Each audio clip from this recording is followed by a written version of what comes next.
David hit me in Instagram DMs. He said, appreciate the show, hope all's going well, and thank you, David, it is. Here's a question. He said, what would you say constitutes a hot take, and why does late kick tend to steer clear of them? Well, it's very intentional that we stay away from that format. I learned a long time ago.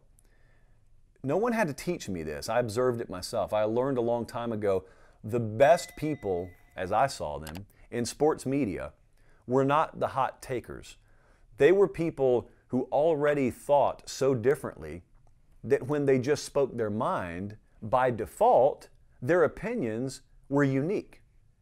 And they stood out like a hot take, but it wasn't a hot take in the purest sense of those words. When you say hot take, you're probably thinking like I do, someone who just gets on TV or radio and runs their mouth, or goes to Twitter and just throws something out there because they know it'll get traction, absent any logic.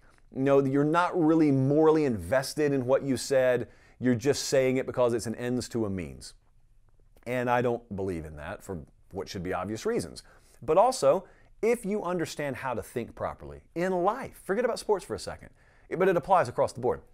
If you understand how to think correctly and clearly, you've already set yourself apart from 95% of the crowd.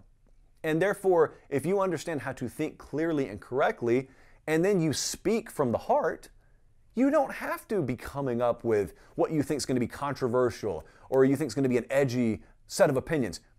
Your natural opinions will set themselves apart from the crowd just because your mind has already set itself apart from the crowd. So then you see very clearly and easily when you get into our world of sports talk and sports media and whatnot, you can go about getting attention one of two ways. You can either do the hot take thing, which is going to wear off. That's like a sugar high. Or you can learn to observe instead of just watch.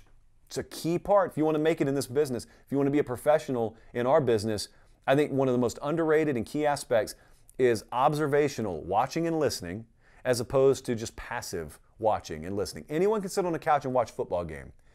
Can you observe it? Therefore, ingesting it through different filters, which leads to content creation. That's the name of the game. So you can either hot take your way, or you could learn to observationally watch and listen to anything that you're covering, college football in my case, and then you can just speak openly and freely from your heart. What do you think? And then you try and be entertaining about it. We certainly are not running a chemistry lab here. We try and be very entertaining, but I'm not going to do it in a manner that where I walk into the studio one day and say, all right, Colin and Jesse, what do I want to say that's going to grab some attention?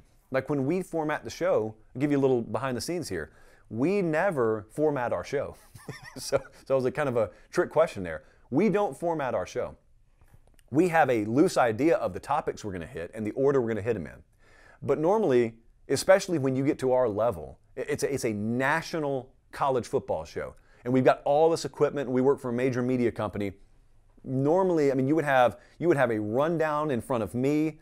They'd have Ross Inception, which is the program we use. You'd have it open in the control room there, and I would be looking meticulously through every block, and I would look through every cell, and we would have everything timed out, and we would have every element here. That's not the way we do it. We intentionally want it to be authentic, and we want it to be pure. We call it jazz-based formatting, which is they follow me instead of symphonic-based formatting. We created our own nomenclature around here.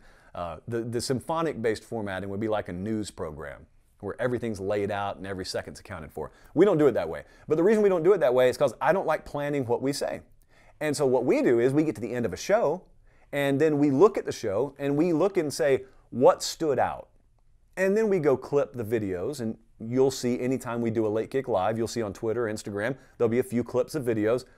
But we didn't set out for that to end up being a clip. It just became a clip. That's authentic, and you guys see it. I know because I can see it. I can tell clear as day when someone's gone in with a pre-prepared monologue and they got a few sentences they know are going to pop and stand out. I'm not telling anyone else how to do their job. I'm just saying we don't do it. We don't have a word of this show scripted because I know you can see through it. Back when the hot take culture first took hold, it didn't matter. But now that the world has reconditioned themselves to be able to spot that, yeah, you can spot the fraudulent takes. You can spot inauthenticity in a hot minute. And even if you can't, if I were to do that, I'm not delivering anything of substance to you. We want to engage, entertain, enlighten, and inform. Those are the four pillars we're trying to hit every show.